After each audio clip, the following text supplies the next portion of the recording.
Olá, sejam bem-vindos ao nosso quinto episódio da nossa série Onde Investir em 2025 do portal It's Money. Nós temos trazido aqui os melhores estratégias para você crescer e proteger seu patrimônio no próximo ano. Talvez você já até tenha enjoado de mim, se você assistiu os 4 episódios anteriores, mas não enjoa não, e eu vou me apresentar novamente. Eu sou Leonardo Fernandes, @LeonardoFernandesBlue, sou casado, 43 anos de idade, pai da Letícia e da Laís, e estou há mais de 15 anos no mercado financeiro atendendo clientes. E além de ser sócio da Blue. Nós já falamos aqui de política, Bolsa Brasileira, montagem de uma carteira, mercado internacional e hoje nós vamos falar de previdência privada. Isso mesmo. Previdência privada é um investimento como qualquer outro e deve ser tratado assim e tem muitas características e situações que faz muito sentido esse ativo na sua carteira. Então, nosso tema de hoje é segurança e renda futura. Como a previdência complementa o seu portfólio. E eu participo comigo hoje, Ellen Vogt, especialista de previdência da Blue 3, bacharel em ciências econômicas na PUC, certificada na Ancor, assessora de investimento, né, Ellen? CFP, e possui mais de 12 anos de experiência na área. Trabalhou em grandes instituições, inclusive seguradoras como Icatu, Banrisul e Citibank. E aí, Ellen, eu vi que depois você fazia várias outras coisas, acabou focando na previdência privada como área de atuação. O que te chamou a atenção para trabalhar focado com previdência privada? Seja bem-vinda, Boa, né? Léo. Obrigada. Tudo bem aí a todos que estão participando conosco.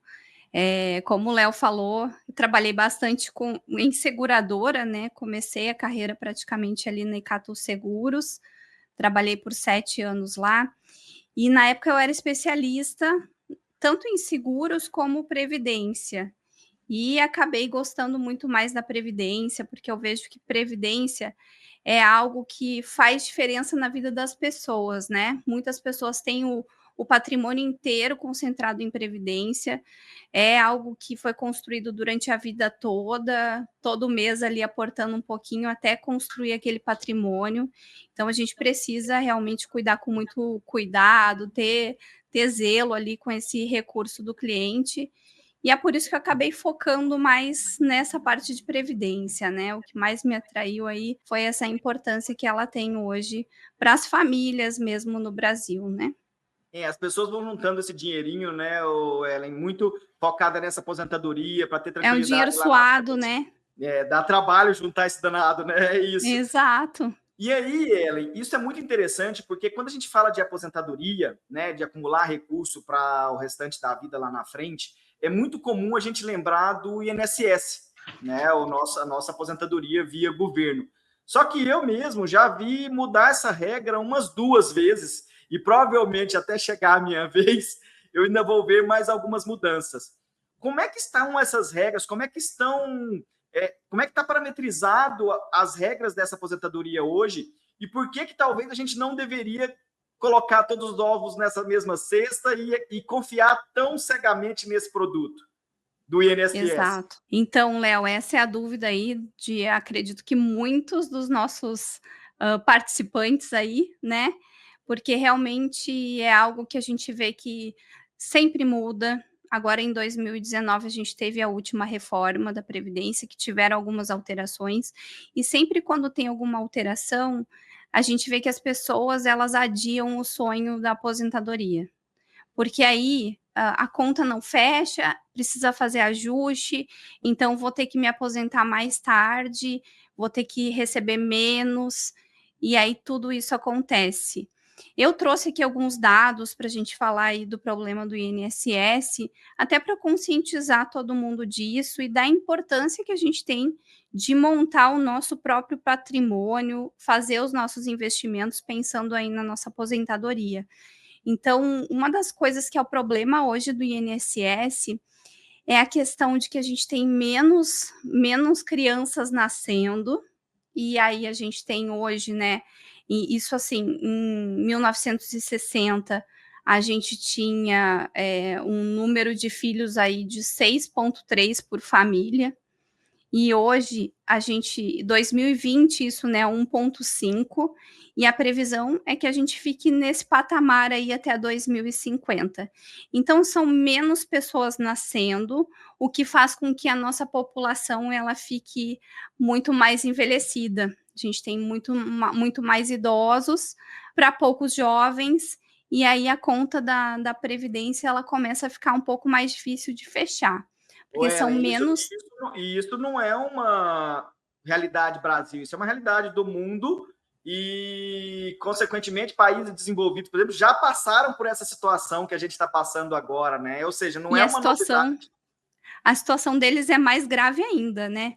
Aqui no Brasil, a gente tem, lá em 1980, eram 9,2 pessoas trabalhando para pagar o salário de cada um dos aposentados, né? Hoje em dia, a gente tem, deixa eu ver aqui no gráfico, 1,6 pessoas na ativa pagando o salário de cada idoso ali aposentado pelo INSS. Então, essa conta, quem acaba cobrindo esse déficit é o governo. E aí a conta não fecha, a reforma precisa ser feita. Essa reforma de 2019, ela foi um band-aid, né, em cima da ferida. Então, isso é algo que com certeza vai precisar de outros ajustes para a conta ir fechando ao longo do caminho. Então, é algo bem crítico. E para quem é mais jovem, quem tem os seus 20 anos, não dá para deixar isso na mão de outra pessoa, né? Se você consegue você mesmo guardar, investir, rentabilizar o seu recurso, aí vem a importância da gente começar a construir isso, e a previdência privada ela vem para ajudar nesse sentido. Ô, Ellen, você falou um negócio muito importante, né? A gente vai olhar os governos e esquece partido, não estamos entrando nesse critério. Os governos já não têm um costume muito organizado de gastar menos do que ganha. Não cuida nem bem do dinheiro deles, governo, vamos falar assim, e vai cuidar do nosso, né? E o sistema do INSS, ele não é tão uma lógica tão inteligente. É quem entra, que você acabou de citar, quem entra paga para o outro que está na Previdência agora, né, aposentado. Então, precisa de gente entrar para se pagar, não é você fazendo a sua própria aposentadoria. Teria um exemplo prático para você mostrar para a gente como que poderia essa comparação e a importância de fazer um complemento do INSS com um plano privado? Eu tenho alguns exemplos práticos aqui. Eu trouxe aqui o caso de uma pessoa, que no caso, uma advogada de 35 anos, com uma renda mensal aqui de R$ 15.000, que contribui com o teto do INSS. No caso, o benefício máximo hoje, em 2024, né, estipulado para esse INSS, seria de R$ 7.500. Como ela tem uma renda de 15 mil, ela vai ter uma queda no patrimônio, no padrão aí de 50%, né? Então é algo bem expressivo, e que muitas pessoas, a gente vê famílias, amigos, várias pessoas que sofreram muito nesse momento de se aposentar, adiaram inclusive a aposentadoria, exatamente para tentar manter um pouco mais de tempo padrão de vida, por não ter se organizado antes. Então, no caso desse exemplo que eu estou dando, como ela tem 35 anos, ela pode fazer um plano hoje para complementar com a previdência privada, né, com a previdência complementar, pagando um valor por mês, para que ela consiga ter a previdência do INSS, esse piso de 7.500, e mais uma renda de 7.500 vindo da previdência complementar, e mantendo o padrão de compra dela, né, mantendo o nível de vida e tudo mais. E nesse caso, eu considerei aqui uma expectativa de vida até os 90 anos, e considerei que ela se aposentou com 65, né? Que ela vai se aposentar com 65 anos. E uma rentabilidade real aqui para a gente calcular de 8% ao ano, o que é bem factível, né? A nossa Selic está bem mais que isso. Então, ela precisaria, nesse plano, nesse planejamento, aportar R$ 901 ali por mês, durante 30 anos, na Previdência Complementar, para conseguir fazer essa renda dela de R$ 15.000 se manter e perdurar aí para o resto da vida dela, né? Eu tenho um outro exemplo aqui, se tu quiser que eu mostre também, que é Manda. Aquele Boa. ali já me surpreendeu, porque a pessoa vai jogar a renda dela pela metade quando aposentasse praticamente, e com R$ 900 conseguiria manter isso lá na frente, tudo tranquilo, manter o padrão de vida. E ainda tem mais, né, Ellen? Eu até falo muito isso com os clientes. Não é manter o padrão de vida na velhice. Na velhice a gente gasta mais. Você tem mais remédio, você tem, às vezes, precisa de um ajudante em casa. Então, até manter ainda é um risco, né? Que dizer cair pela metade o rendimento desse exemplo. Mostra esse outro, vamos ver outro caso. Eu achei muito interessante isso daí. No exemplo anterior, eu peguei uma pessoa que tem 35 anos, né? Aí agora, para mostrar um pouco do poder do juro composto aqui para vocês, né? Eu peguei o Vitor, que ele é profissional liberal e ele tem 26 anos. Nesse caso, ele, como ele é profissional liberal, ele pode optar por pagar INSS ou não. Então, eu fiz exatamente uma simulação, ele contribuindo com o valor mínimo do INSS, que é R$ 282 ali e 40 centavos, né? Se ele contribuir no INSS, ele vai ter um salário mínimo, porque ele está contribuindo pelo mínimo. E se ele pegar esse dinheiro e aproveitar esse tempo que ele tem, né? Poxa, 26 anos até ele chegar aos 65 é um bom período para ele acumular esse recurso. Então, eu joguei aqui uma conta simples, pensando num ganho real mensal de 0,6%, que é algo que a gente acha muito conservador, né? Pensando já, tirando a inflação, inclusive, dessa conta. Então, quanto que ele teria por mês aqui se ele fizesse essa previdência complementar ao invés do aporte de 282 aqui na previdência? Ele tem 480 meses para contribuir, então ele vai contribuir ao todo com 135 mil reais, né? 135.552, e ele vai ter acumulado lá com 65 anos, usando essa taxa de juros bem conservadora, R$ 784.200. E isso, se ele transformar isso em renda, e aqui eu fiz uma conta para uma renda até os 100 anos de idade, né? Como ele é mais jovem, tudo, para ter ali um limite de segurança. Ele teria como viver de renda com um salário de R$ 4.505. Então, é bem mais que o piso do INSS. E como eu já estou desconsiderando a inflação, esse reajuste no piso, ele está embutido aqui nesse cálculo, né? Então, dá para a gente ver que é uma diferença muito boa. Claro, eu estou extrapolando um pouco aqui, dizendo que a pessoa não vai ter o INSS, vai ter só a Previdência Complementar, mas ele pode ter os dois, né, também.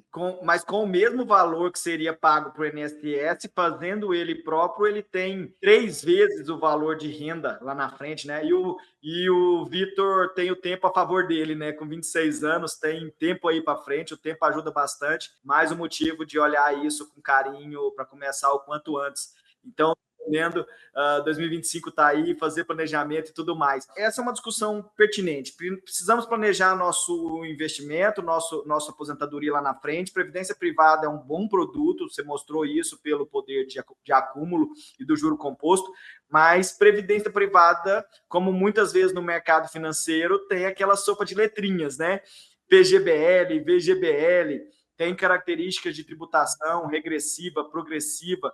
Explica para a gente um pouco desse mundo de previdência, para o pessoal que está nos assistindo poder saber quais as características tem e depois, consequentemente, que característica escolher para ele, dependendo do perfil de cada um. Beleza. Essa sopa de letrinhas, ela até confunde as pessoas, dá até medo, né?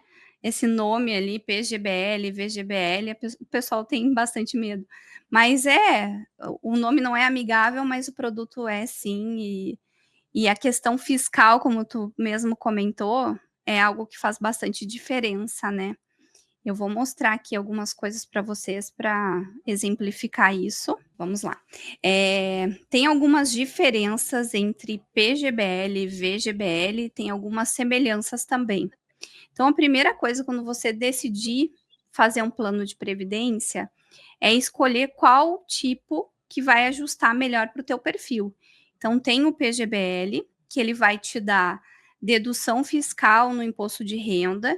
Então, para quem ganha aí acima de R$ 150 mil no ano, já normalmente faz mais sentido o PGBL, porque essa pessoa ela já declara na versão completa, ela já tem gastos com saúde para deduzir, filhos, escola para deduzir, e ela pode usar esse dinheiro que ela está contribuindo no PGBL para deduzir imposto também. Então, ela faz um cálculo ali em cima da renda bruta dela e consegue restituir imposto anualmente. Cada ano você restitui o valor que você contribuiu ali dentro da Previdência. Depois eu mostro esse cálculo também, se você quiser. Vou querer, porque você falou a língua da turma que está nos assistindo. Esse negócio de reduzir imposto, pagar menos imposto. Menos imposto, esse negócio interessa muito. Exato.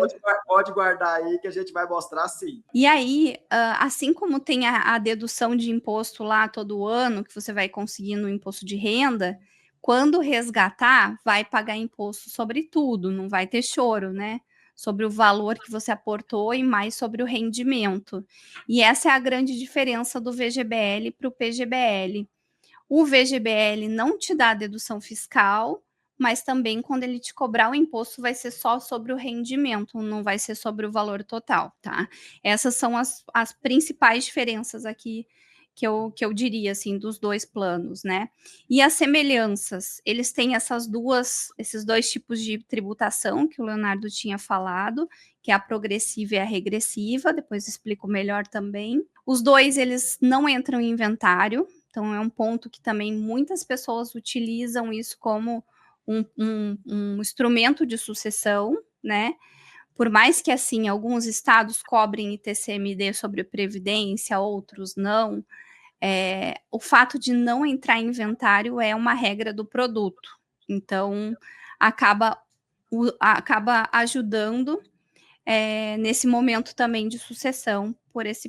Mesmo se a sucessão, mesmo se é um estado cobrar ITCMD, que é o imposto de transmissão, mesmo assim você não tem o custo do advogado do inventário, né? Não tem a demora que o inventário pode ter. Então, esse papo de sucessão, inclusive, viu, pessoal? Já anota, eu vou fazer um merchan, viu, Ellen? Vou fazer uma pausa aqui. O nosso episódio é sobre sucessão. Então, aqui a Ellen já está dando um spoiler de uma possibilidade de estratégia para isso, mas a gente vai alongar sobre esse assunto no próximo episódio. Mas, Ellen, então, eu acho que esse diferencial, né, da Previdência de não entrar em inventário, eu acho que é uma grande discussão pertinente, porque quantas famílias eu vi ao longo desses anos de carreira, ter um monte de patrimônio, ter um monte de bens, e a família, quando acontece alguma coisa, passa dificuldade por não ter um dinheiro que entra rápido, né? E a Previdência resolveria isso nesse exemplo que você citou, né? Exato. É deixar um cofre cheio de dinheiro, mas não deixar a chave ou a senha, né? Então, acaba tendo... A gente que trabalha bastante tempo no mercado financeiro tem muitas histórias sobre isso aí para contar, de pessoas que tiveram que fazer empréstimo para conseguir pagar advogado, todos esses custos, porque não tinha um instrumento de sucessão. E aí, aqui, a gente já está trazendo um spoiler, então, do próximo episódio, que vocês vão focar muito mais nisso. A Previdência é uma das ferramentas, mas não é a única, né? Tem outras opções também. Mas a gente utiliza ela também, né? Não é a principal, não é o principal instrumento, mas é como se fosse a cerejinha do bolo. É algo que tem aqui, é um investimento, assim como outros ali da carteira de investimentos, mas ele não vai ter essa trava do inventário. Outras coisas também aqui que são semelhantes no PGBL e no VGBL é a questão dos fundos, né? Quando você escolhe o fundo de previdência, onde o dinheiro vai estar investido, ele vai ter ali liberado tanto para o P quanto para o V, são os mesmos fundos ali que pode investir nos dois planos. Resgates, aportes, as regras são as mesmas. A questão de não ter incidência de come-cotas não tem nem no PGBL nem no VGBL, que é algo bem interessante aqui também, porque se vocês lembrarem aí de todas as discussões de tributação que a gente teve esse ano, que foram grandes, né? A gente pode fazer até um episódio só sobre tributação também, Léo, porque é muita história para contar. mas a gente teve os fundos exclusivos, que são aqueles fundos fechados, de family offices, de pessoas que têm muita grana ali, né, acima de 10 milhões, que eles faziam fundos exclusivos, pessoas que tinham até o fundo com o nome delas ali no fundo. E eles fazem esses fundos para fugir do Come Cotas. E aí o governo viu isso e ano passado começou a tributar. Então começou a ter o Come Cotas dentro desses fundos e muitas pessoas desmancharam essas estruturas e colocaram dinheiro em previdência aqui também por não ter o Come Cotas.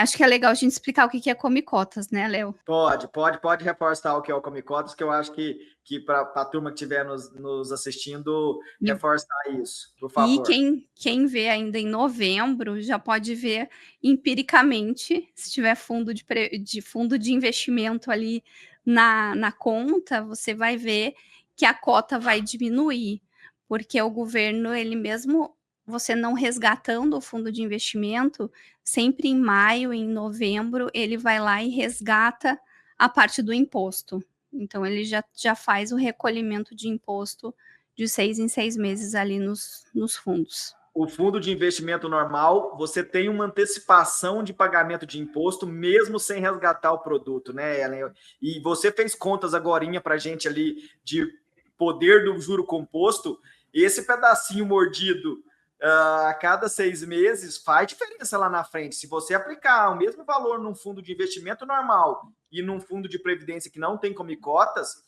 partindo do princípio que se eles forem idênticos, você vai chegar com mais dinheiro no fundo de previdência do que no fundo de investimento normal. E aí tem mais um paradigma, Ellen, que eu vou quebrar aqui já ajudando você.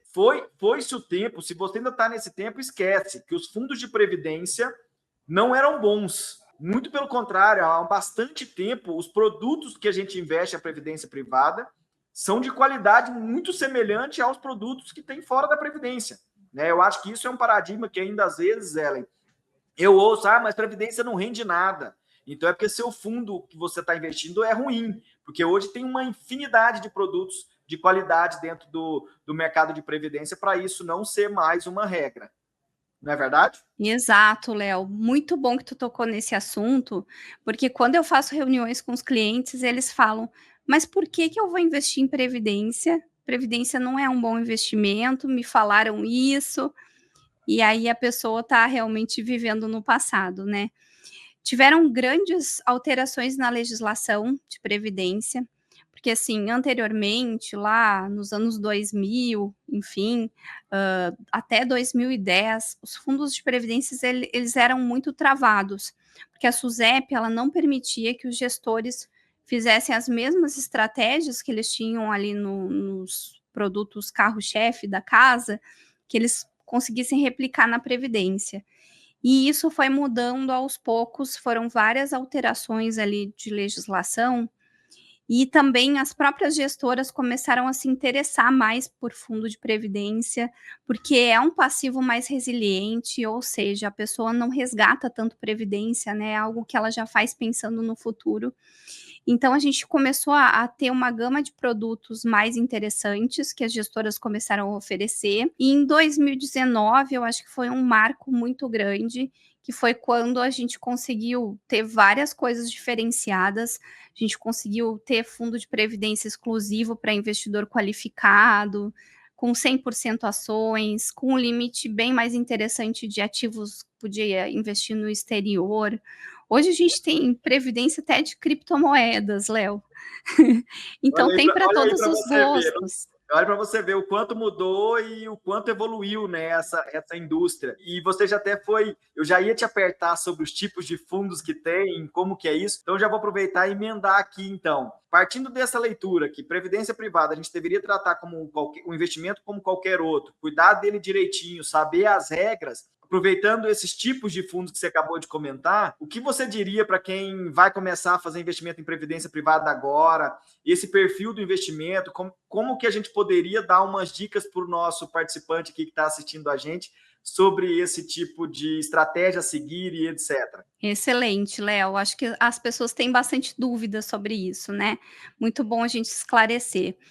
E assim, uma das coisas que eu acho que é mais interessante é procurar entender e conhecer os produtos, procurar algum especialista, um assessor de investimentos que possa te ajudar, né, na escolha desses produtos, porque hoje o mercado ele está bem complexo. Por exemplo, aqui na Blue 3, onde eu trabalho, a gente utiliza a plataforma da XP.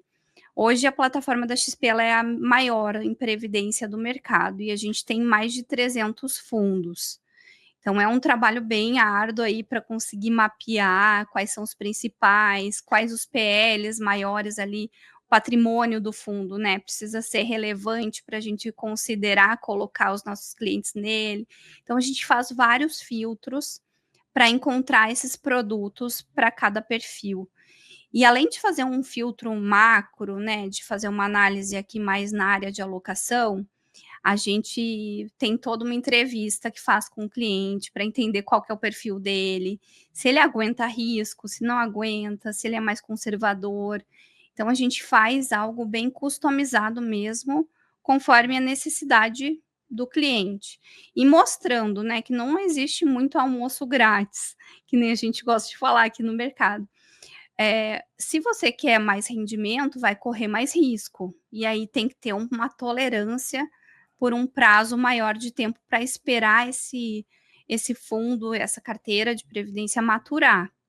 Então, se a gente nota que o cliente não tem essa pegada aí de aguardar 6 anos para ver o rendimento dele crescer e não tem essa coisa de, poxa, fico olhando lá, meu saldo diminui, aumenta e dá aquele nervoso, aí a gente já segue para um perfil mais conservador. Então, tem todo esse cuidado aqui para fazer essa seleção de fundos. Perfeito. A gente foi indo para a questão de perfil e etc., mas eu não esqueci não, tá? Traz a conta para a gente aí. Do PGBL. Quero ver aquela conta, quero ver esse negócio de pagar menos imposto. Tá na tela já, vamos lá então. Gente, não se assustem com essa tabela, tá? Tem bastante informação aqui, mas é simples. Eu peguei uma pessoa que tem uma renda anual de 351 mil. Quando ela faz a declaração do imposto de renda dela, ela tem algumas decisões para tomar. Tem vezes que a gente deixa isso para o contador e o contador nem avisa sobre a previdência. Então, fica ligado, se a tua renda anual tributável ali é acima de 100 mil reais, já dá para ter um desconto bom utilizando o PGBL e fazendo a versão completa aqui da declaração do imposto de renda, tá? Basicamente, o que, que a gente vai olhar? Esse cálculo aqui é uma simplificação do que você consegue ver lá no site da Receita. Eu deixei um QR Code aqui na tela, que é um aplicativo da Receita Federal que você consegue fazer simulações próprias. Então, vai colocar a tua renda lá mensal, quanto que tu gasta com saúde, INSS, e vai conseguir ver se vale a pena aplicar em PGBL no seu caso ou não, tá? Então, fica aqui essa dica de utilizar o QR Code. Mas digamos que a pessoa vai fazer a versão simplificada. Então, ela tem uma renda de 351 mil reais e a dedução simplificada não precisa de nenhuma nota, de nenhum comprovante de gastos. Ela vai sempre te dar um limite de 16.700 reais. Esses são os números de hoje, tá? Isso vai mudando conforme o tempo vai passando. Então, a base de cálculo é muito simples. É a gente pegar os 351 e 14 menos os 16.754, a gente vai chegar no valor que vai ser tributado mesmo, que é a base de cálculo aqui, que seria 334.200. E se a pessoa for fazer a versão completa, nesse caso vai valer mais a pena, porque como é uma pessoa que tem gasto com INSS, saúde, consegue abater dependente também, se ela fizer a declaração completa, já vai ficar melhor. Essa base de cálculo já vai diminuir para 294 mil reais. E se a gente adicionar, além dos outros gastos que ela conseguiu deduzir, a gente adicionar uma contribuição de PGBL, essa base tributável cai mais ainda. Então, 12% da renda bruta, que seria os 351 mil, é 42.121. Esse valor é o valor que a pessoa vai aplicar na Previdência. Por Vai regra, aplicar. então, a gente tem um limite de aporte, porque senão a gente não senão a gente pagava zero imposto, né? Que é o que você vai Sim. mostrar ali. A gente vai reduzir o imposto, mas se as coisas não tiverem algumas regras e deixarem a gente brincar, a gente abusa, né, Ellen? Então, existe um E limite. brasileiro tem uma criatividade grande, né, Léo? Exato. Tem esse limite. Você pode aplicar na Previdência para usar para o benefício tributário até 12% da sua renda. É o limite que você pode utilizar. É isso. Isso. E aí, esses 12% de limite seria o valor máximo ali de 42.121. Claro que a pessoa, se ela não quiser aportar o valor de 12, ela pode aportar menos, mas a gente nunca indica aportar mais, porque ela não vai ter benefício nenhum em aumentar esse valor de contribuição, tá? Então é ideal. E mais ou menos pelo que eu estou vendo aí, como você fala base tributável, ou seja, é o valor que o imposto vai incidir, é isso, né? Quando você fala base tributável, é o valor que está ficando para o governo cobrar imposto. O que eu estou entendendo é que, pelo que você mostrou aí, a Previdência vira uma despesa que eu tenho reembolso, é isso. Porque a Receita e o governo parte do princípio que ele teria que nos dar saúde, nos dar educação, né, ajudar com os filhos, não é isso? Então, a gente vai lançando despesas de escola, de saúde, ter filhos, e o governo nos economiza imposto. Nesse caso, ele também deveria nos ajudar na Previdência, e por a gente ter que fazer isso privado, ele também considera como um benefício me ajudar a ter esse tipo de estratégia. E aí, então, ele me ajuda a não pagar imposto desse dinheiro, é isso? É mais ou menos mesmo. Se eu entendi ali. É isso mesmo. Todo mundo sabe que pode utilizar as notas fiscais do plano de saúde para bater imposto. E todo mundo faz isso. Mas ninguém conta que a Previdência também pode ser utilizada. Então, é algo que a gente faz parte do dia a dia, né, do assessor de investimento, informar isso para o cliente, fazer essa conta, ver se ele não está deixando dinheiro na mesa aqui, né, para o leão ali. Então, essa conta é muito importante. E nota que, assim, nesse caso, o imposto devido do cliente, na situação anterior aqui, que seria a versão completa, só utilizando outros gastos, sem colocar o gasto da Previdência, seria de R$ 70.587. E a gente consegue ver aqui a diminuição, né? Porque ele vai pagar só 59.004. Então, essa diferença aqui são R$ 11.500. Então, é algo que, assim, a gente pode ir guardando, reinvestindo esse recurso todo ano, vai ajudar demais na nossa aposentadoria, né? É um jeito da gente guardar dinheiro para o futuro e ainda ter essa economia fiscal aqui no ano a ano. É um dinheiro que você não teria, que passou a ser seu, né? É um dinheiro que passou a ser seu esse ano. Então, exatamente. Eu acho isso muito interessante. Eu falo que, se eu puder resumir a PGBL, ou ela fazendo uma brincadeira aqui, é você não pagar o imposto agora, devido desse dinheiro que está na Previdência. Ou seja, você deixa de pagar imposto agora. Não é que você não vai pagar, você comentou lá, você vai pagar a sua diferença. Você vai pagar lá na frente. Não é que você não vai pagar imposto nunca, porque esquece isso, não pagar nunca não tem jeito. Mas você deixa de pagar hoje para pagar lá na frente. Só que a hora que você vai pagar lá na frente, você fez duas coisas a seu favor. Primeiro, tem esse dinheiro que não era seu. Voltou para você e você pode usar ele a seu favor, juro sobre juro. Segundo, que o imposto lá na frente também é menor. Então, no modelo de tributação regressiva. Então, você deixa de pagar hoje, faz o dinheiro do governo trabalhar para você e paga menos imposto lá na frente. Essa conta é bonita a hora que bota no papel, né? É bonita, assim. Se torna um investimento interessantíssimo para quem tem a possibilidade de fazer PGBL. O Vitor, lá no nosso exemplo, né, autônomo, dançou. Não tem. Eu, Leonardo, dancei. Não tenho. Eu também.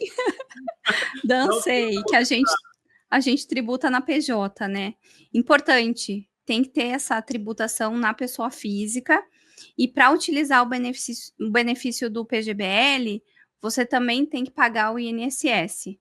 Então, tem que ser contribuinte e tem que contribuir pelo menos com o mínimo ali, o piso pelo menos. Uma coisa que você falou, que eu acho que é legal a gente voltar, é a tributação.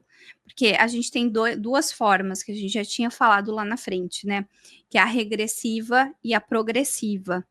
A progressiva, ela vai sempre levar em conta qual que é a tua renda bruta tributável, o que você paga de imposto lá no imposto de renda, ela vai adicionar isso à previdência.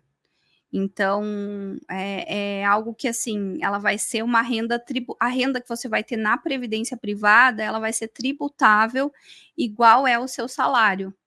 Então, se você fizer um PGBL na progressiva, você vai estar postergando o imposto e vai pagar exatamente o percentual que você deixou de pagar no ano fiscal, vai pagar lá na frente. Só que a regressiva, ela te dá um poder de redução de imposto. Por isso que o Léo falou que é interessante a regressiva, porque aqui não vai levar em conta qual que é o tamanho da tua renda, vai levar em conta qual o tempo que você tem o plano de previdência. E cada aporte vai contando o tempo. Então, tudo que eu tiver contribuído há mais de 10 anos vai estar em 10% de imposto. Então, se eu fizer o PGBL hoje, o ideal é eu resgatar em 2034, porque aí ele já vai estar pagando só o 10% de imposto. Além de postergar imposto, se a gente escolher a regressiva, a gente vai estar diminuindo ele, porque, digamos assim, que você já tem uma renda acima de R$ 5.000 mensal. A tua renda, a tua tributação já vai estar na alíquota máxima. Então, você deixou de pagar 27,5% ali na declaração para pagar só 10%. E aí a economia fiscal foi de 17,5% a menos de imposto. Então, além de pagar só lá na frente, só em 10 anos, ainda paga menos. E aí aqui a conta fica bonita, como você disse, né, Léo? Faz muita diferença no juro composto ao longo dos anos, né, Ellen? Faz muita diferença mesmo. Faz, com certeza. De novo reforçando aqui, se torna é uma discussão de investimento. Nós não estamos falando de previdência privada pura e simples, né? É um investimento de fato que faz diferença, inclusive na rentabilidade isso daí. E se Sim, porque quanto maior é o valor acumulado, maior o juro composto que vai incidindo e vai crescendo esse bolo. Exato. E então, Ellen, fazendo um apanhado do que a gente falou aqui, né, eu falaria que planejar o futuro e se a aposentadoria for um planejamento seu, comece a fazer, então já se programe, aproveitar essa virada de ano agora, a gente sempre dá uma refletida sobre a vida, aproveita, reflete sobre a sua, se você ainda não fez esses planos de aposentadoria, de planejamentos, comece a fazer. Eu acho que essa pode ser uma provocação que a gente pode deixar aqui. A Previdência tem uma estratégia no planejamento financeiro que é a obrigação dos aportes, né, Ellen? Isso também é bacana, porque ela te obriga ali todo mês, se você quiser deixar já para debitar em conta, vai lá, debita, busca o dinheiro, então te força a reunir recursos.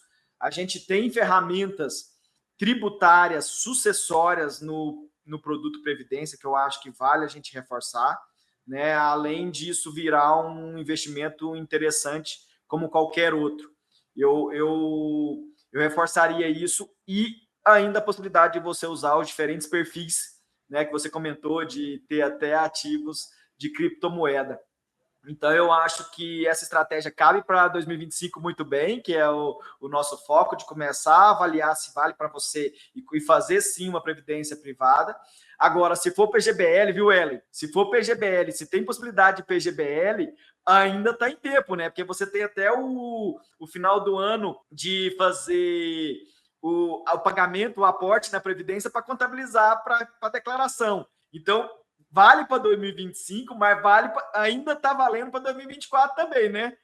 Exatamente. Quem não aproveitou ainda, faz conta que dá para aproveitar, né, Ellen? Tem que correr. Eu acho que Exato. tudo que a gente falou vale para 2025, mas o PGBL é para 2024, porque a gente tem a data limite e assim, tem que aportar no ano fiscal para poder contar na próxima dedução que você vai ter que declarar lá em abril. Então, para conseguir já utilizar esse benefício lá, tem que aportar agora. E aí eu diria assim, para tentar se programar para deixar no máximo até o dia 20 de dezembro, para já fazer isso, para saber que vai contar para o ano fiscal. Ô, Ellen, muito bom. você tem mais alguma coisa que você queira adicionar? Eu sei que você... Aí eu comentei do nosso resuminho aqui, falei do planejamento financeiro. Eu sei que você e o It's Money têm, né, ali um material que ajuda o pessoal a fazer alguns cálculos, fazer algumas coisas. Então, já vamos aproveitar e fazer o merchan, já que começa pelo planejamento, mostra para a gente aí e faça suas últimas considerações também, que você tem as últimas palavras para você deixar para o nosso pessoal que está nos assistindo? Já, Léo? Tão rápido? Pois é, Passou muito rápido, né? Papo bom é assim, viu, Ellen? Papo bom é assim. Coisa boa. Bom, gente, o que tem de ferramenta do It's Money é um simulador que você consegue baixar. Vamos deixar o link aqui, tem acho que é QR Code aí na tela para vocês também. Esse simulador você vai conseguir colocar todas as suas informações e ele vai te dar um resumo de quanto seria esse valor acumulado, como ficaria a sua renda, né, para te ajudar a fazer esse planejamento da sua aposentadoria mesmo, tá? E também, gente, eu diria para quem está começando a investir que previdência é um veículo maravilhoso. O Léo estava falando sobre os boletos, né? A gente é expert de pagar boleto. Todo mês eles chegam e a gente paga. Então, nada melhor do que fazer e gerar um boleto para a gente mesmo. E a Previdência permite essa disciplina, a gente saber que está colocando todo mês um pouquinho e construindo esse patrimônio. Então, entra no simulador lá, veja como que fica. Daqui a pouco, eu queria poder contribuir com muito mais, mas agora não consigo, mas começa com alguma coisa, né? Mesmo que seja um valor menor no início, depois você vai aumentando, mas investir é um hábito que a gente tem que criar, e essa disciplina mensal de ir fazendo esses aportes, ela é muito importante. Então, acho que seria o recado final aqui que eu gostaria de dar, seria esse, Léo. Vamos se organizar, usem a plataforma, baixem aí, ou seja, o QR Code está aí na tela e vamos planejar, né? Planejar para depois utilizar os produtos financeiros. Ellen, muito obrigado. Papo muito bom, né? Passa rápido, papo bom passa rápido. Agradeço muito pelas informações, foram muito preciosas tudo isso que você trouxe para a gente aqui. Pessoal, e quem quiser acompanhar a Ellen, né, seguir a Ellen, já está aqui na tela, @volt_Ellen é o Instagram da Ellen. E assim como o nosso episódio aqui, Ellen, nosso papo, a série também já está quase se finalizando, é o nosso penúltimo episódio, já vai dando aquela tristezinha, mas não acabou. Não acabou ainda temos mais um episódio, nosso 6º episódio e último episódio, vai sair dia 12/12 e você não pode perder. O assunto, eu já tenho um spoiler aqui no meio do papo com a Ellen, o assunto que a gente vai trazer é sobre sucessão. O nosso tema é proteção e legado, estratégia de planejamento sucessório para 2025. Eu vou trazer aqui o João Cosme, de novo, dia 12/12. Espero você. Até lá. Valeu demais. Obrigado, Ellen, mais uma vez. Tudo de bom, pessoal. Até. Obrigada, Léo. Até.